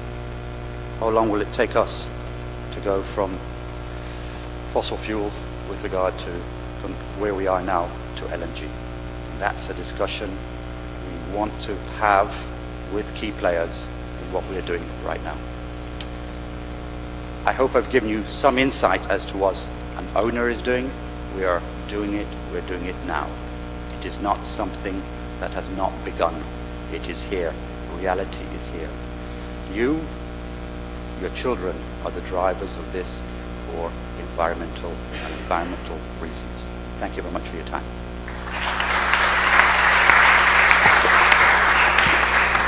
Thank you, Arthur, for sharing this valuable experience you have already with your LNG bunkering venture and the holistic approach you have to things. So now we will invite Mr. Libor Krokska, perhaps I do not pronounce it well. He's the head of European Bank for Reconstruction and Development in Nicosia, and will give us a view of how EBRD can assist in general investment, and in particular we'll see later on LNG. Okay, So thank you very much. Good morning, ladies and gentlemen, and first of all let me to thank the organizers for inviting me here and giving me the opportunity to present both my institution, European Bank for Reconstruction and Development, what we do in Cyprus, and during the presentation I will use example of what we have done so far, how that could be also applicable to introduction of LNG and helping this sector to develop here on the island. First of all, what is European Bank for Reconstruction and Development? We are a multilateral development institution owned by now 67 shareholders, with China becoming our latest shareholder in January this year. And we have a capital base of 30 billion euro, being AAA-rated financial institution, which obviously means that our financing can be provided at appropriate maturities and pricing for projects as they arise, and we are not limited by our credit rating. We have a specific mandate as a development institution to work in 36 countries in European Union neighborhood, including 12 EU member states, Cyprus one among them, but also Greece. And most recently, our expansion was to southeastern Mediterranean countries such as Morocco, Tunisia, Egypt, Jordan, and one country in your neighborhood which is not still on this map, and that's Lebanon, where we started operating just a few weeks ago. Our institution has invested in almost 5,000 projects, and I can see that there is a typo on this slide. It's not 115 million, but 115 billion euros. We invest mostly in the private sector, so 80% of our investments are in the private sector, but in some of the less developed countries, we also provide financing for the state sector. Here in Cyprus, our investment is 100% for the private sector. We are actually not allowed to finance the government and government-owned entities. So in case there will be financing needed for port infrastructure, our ability to finance it is only through private concessions, such as was the case of Limassol port. And similarly, we are also very keen on investments in equities. So we are not providing just loans and guarantees, but we also make equity investments, and I will come later into it. You can see that the range of enterprises, both by size and by sector, is quite wide, and I will not go into more detail of examples, and rather provide more detail about what exactly EBRD can provide. Probably here what is important is to stress that European Bank for Reconstruction and Development is a bank, so we have a mandate to provide financing for financially viable projects through commercially priced and structured loans and viable equity investments. Of course, we have very close cooperation with governments and multilateral organizations as well as European Union, and European Union in fact is one of the largest donors co-financing technical assistance alongside our projects. In Cyprus, we are active since 2014. We were invited by the government of the Republic of Cyprus to help with post-crisis reconstruction and especially rehabilitation of the financial sector. And our operational priorities were to, as I said, help the financial sector, support the privatization program, including PPPs and Limassol port concession, and support non-financial corporations and small and medium-sized enterprises. To date, we have invested almost 250 million euros, including equity in Bank of Cyprus, Hellenic Bank. We have provided financing for maritime sector, and through that financing also Limassol port concession. We have one of the most active trade finance programs among 35 EBRD countries' operations, provided financing for green economy investments and advisory programs for small and medium enterprises. So how all of that relates to LNG and how that could be used here in Cyprus? Obviously, bank recapitalization for us was the most important and the earliest intervention. But I would hope that we would be able to also co-finance investments in new LNG-fueled ships in Cyprus or registered here in Cyprus, because through this we would be not only helping to improve environmental standards, but also helping local banks such as maybe Hellenic Bank to expand into new types of financing where there is a big scope for and also big need for investments. Our trade finance facilitation program, I will not go into details how exactly it operates. We provide guarantees for all types of trade instruments, be it letter of credits, bank payment guarantees, bin bonds, performance bonds, advance payment guarantees. Could also be used for investment in LNG. So, for example, in 2015, trade finance of the deal, again, among all the EBRD countries' operations, was for export of construction services from Cyprus to Egypt. But similarly, reconstruction and expansion of Vasiliki port for LNG will be potentially using international construction companies that could benefit from our trade finance support.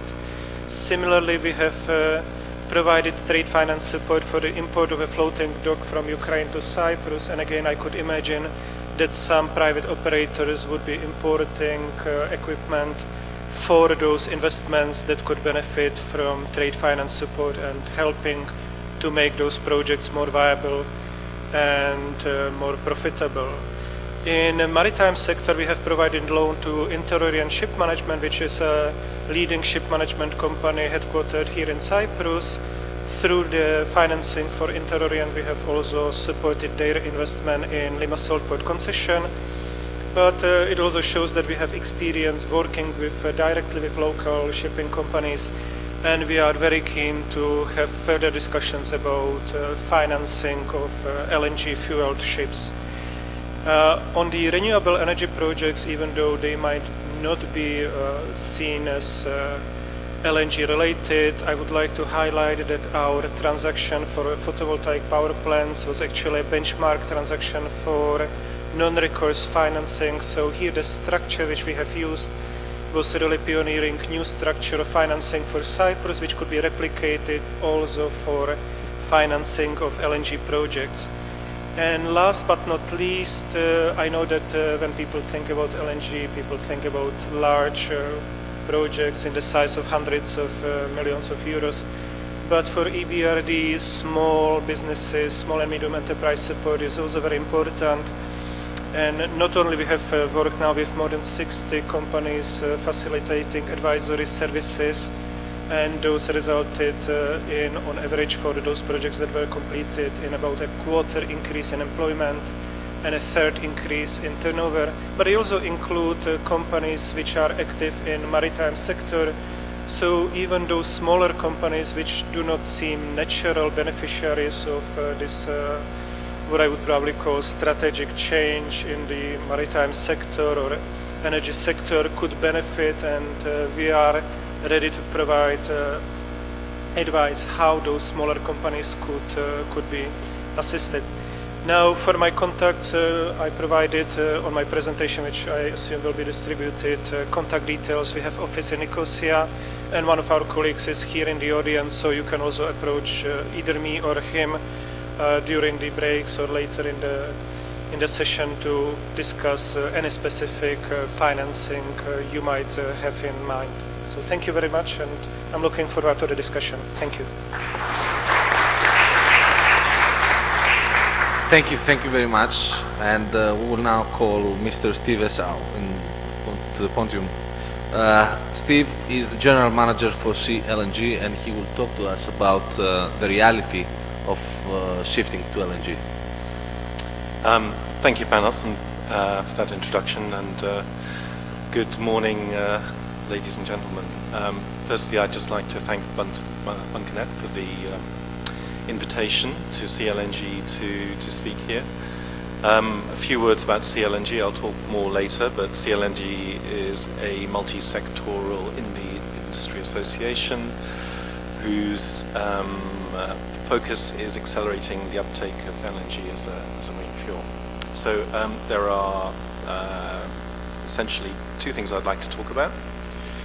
First is the reasons why LNG is a sensible choice as a marine fuel, and then to give you all an overview of developments to date on the status of LNG as a marine fuel.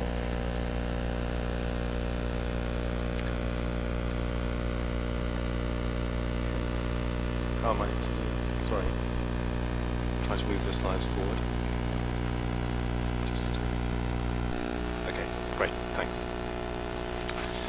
So why LNG? And I think it's clear that society is no longer prepared to accept the levels of pollution, both from the marine sector and also the terrestrial sector. Pollution from the shipping industry affects, I think, roughly about 250 million people living in port communities, and a sort of calculation, a recent calculation shows a cost of around about 12 billion euros per year in terms of the negative economic impacts of pollution from the shipping industry. We feel strongly, and I think many in the shipping community feel strongly, that it's time that the shipping industry recognizes this, accepts this, and actually makes moves to make things better. The intent of the IMO is very clear, as you've heard, with the sulfur cap being implemented on marine fuels in 2020. And also the actions of IMO member states on introducing a much more stringent ecozones in a number of regions around the world, and plans to introduce more. So why LNG? And I think this has been covered by a number of speakers. Clearly, LNG has a far better emissions performance. It solves the SOx issue, deals with the majority of NOx emissions. LNG fueled engines emit zero to limited amounts of particulate matter, and we can expect further regulations to be developing in that area. And it's a major step forward for CO2. I mean, there are a variety of numbers out there. Our analysis suggests that LNG as a marine fuel can reduce emissions from between 10 and 20% using best practice and technologies, with the potential to increase that to about 25% as technologies develop. I think the key message that I'd like to stress is that because of LNG's very good emissions performance, it essentially future-proofs investments by shipping owners and others involved in the LNG supply chain against further regulatory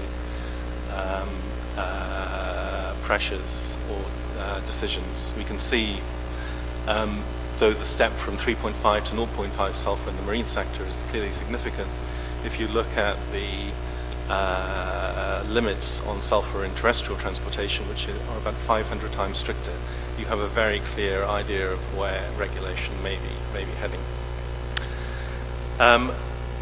The other points I think that I'd like to stress are LNG is economically viable for shipping, both within ECAs and also for shipping routes that are deeper sea shipping routes that are spend about 50% of their times in ECAs, and that's at sort of current fuel prices and current capex levels. It's widely available. LNG is available in about between 50 and 60 countries worldwide now. There's a growing bunkering infrastructure, and this LNG infrastructure is focused on the ports where traditional air or current liquid fuel bunkering currently takes place.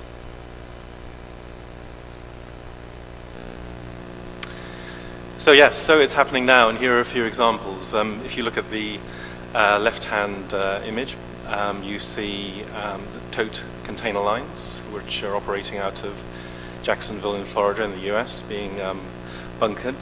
These container vessels have been in operation since about 2015.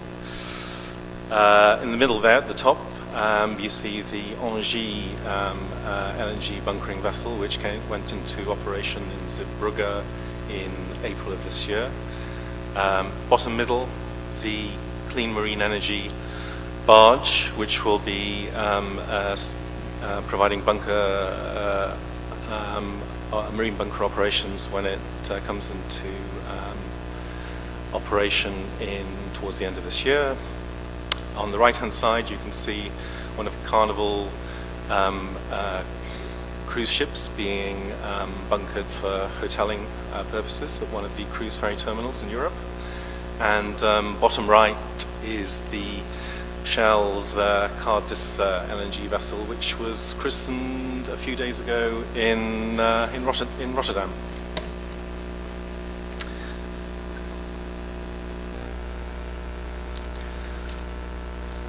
So, some numbers, and there are a variety of numbers out there.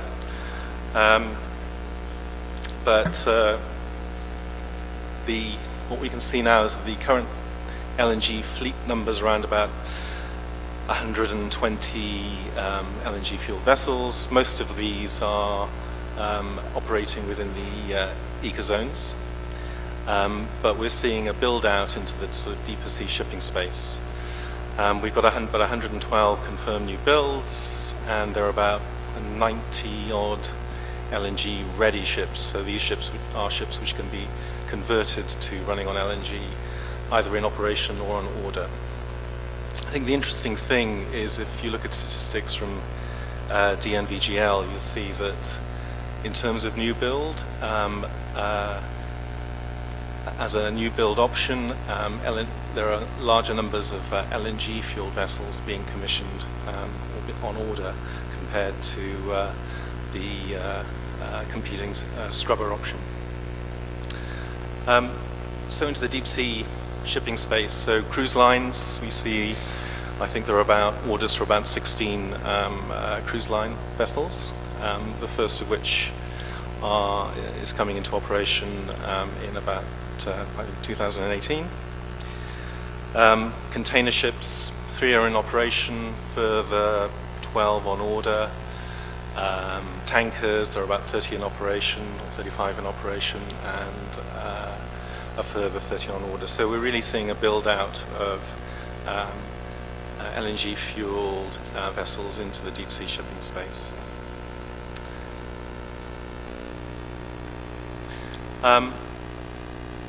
So in parallel with this, and as everyone is aware of the sort of chicken and egg cliche, in order for LNG to be a sensible choice for shipping lines, we need to have the infrastructure to support that. And again, a key message I think is that there's no shortage of LNG. In fact, there's a massive expansion of LNG capacity expected over the next 5 to 7 years, with a build out from the US, from Qatar, from Russia, from Australia, and perhaps later in this period in East Africa. There's a vast resource of natural gas. It's already widely available in about 150 locations around the world. Of the top 10 conventional oil bunkering ports, 9 either offer LNG for bunkering already or have firm plans to do so by 2020. By the end of 2017, 6 LNG bunker vessels will be in operation, and this is key because the availability of bunkering vessels really changes the game for the shipping industry. It allows shipping operators to bunker in a similar way to which they currently bunker. It allows flexibility and much quicker operations. So, beginning of the year, just to give you an idea, there was 1 bunker vessel in operation globally. By the end of this year, there will be 6. There'll be a further vessel in China in 2018. Shell reckons that in about 5 years, there will be between, I think, up to 30 bunker vessels in operation in about 25 major global ports.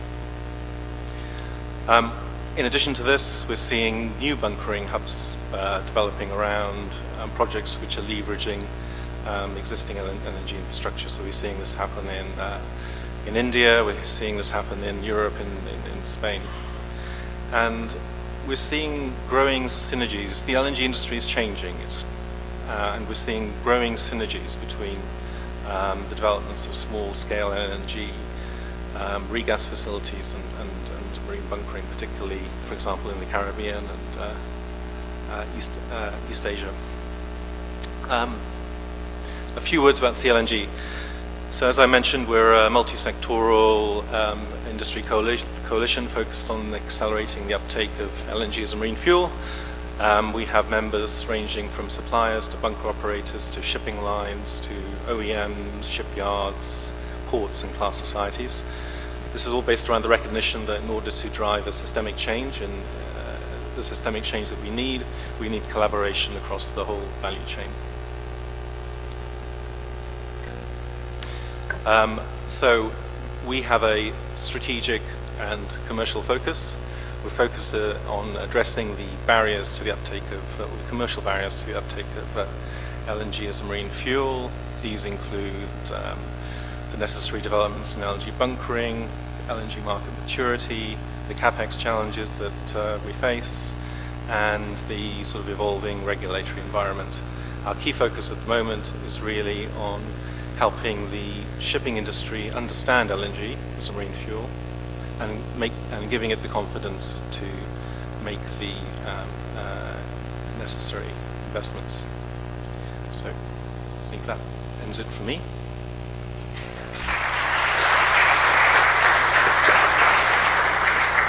Thank you, Steve, for your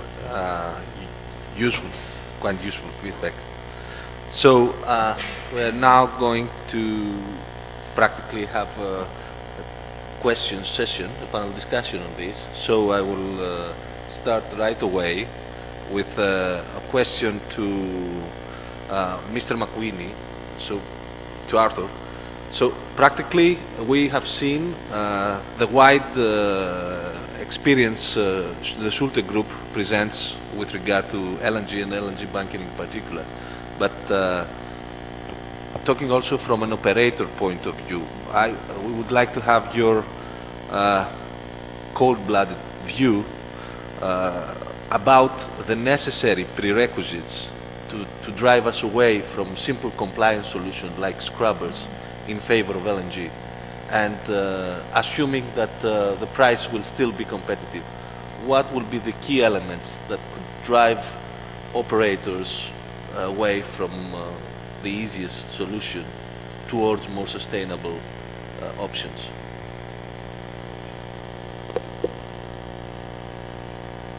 Try to be diplomatic in my answer. First of all, is there any scrubber manufacturers out there today? Yeah. No? That's good.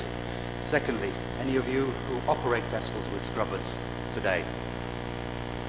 That's good.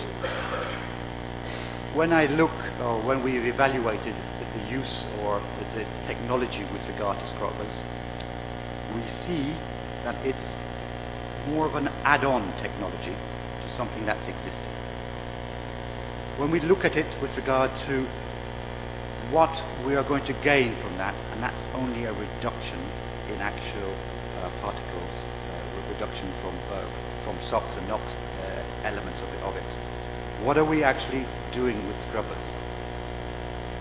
Are we gaining anything as an organization or as a company when you look at the cost effectiveness of this going forward? Bunkering prices is a significant part of that.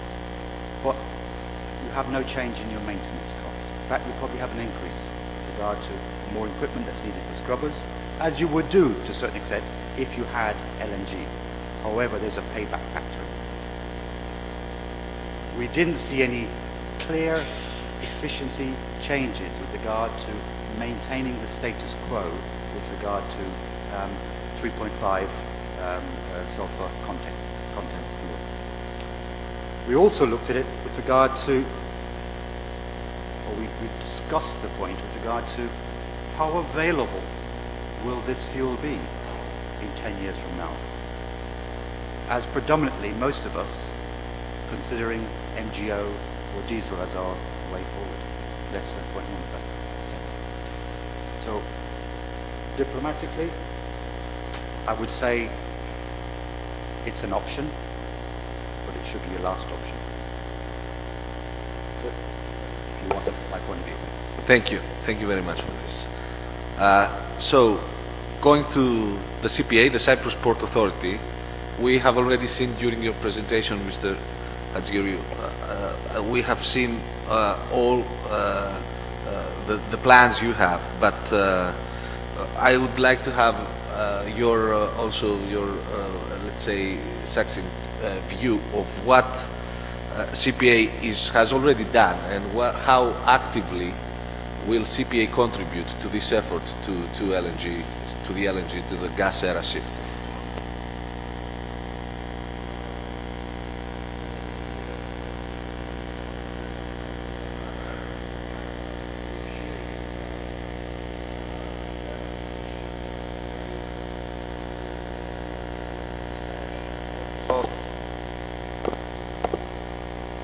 you hear me now? In the improvement and expansion of Limassol's port, Terminal 2 at Basilico, which is in the heart of the energy center, shows its willingness to play an important role in the energy sector. As I have mentioned in my presentation, CPA has an obligation to facilitate LNG ship bunkering by 2025 at Limassol port first, which is the major port of the island. For these, basic designs have been prepared by our consultants. We have designated an area for this. And the other thing that I would like to mention is that the option is open for LNG ship bunkering, not only at Limassol, but at Basilico port.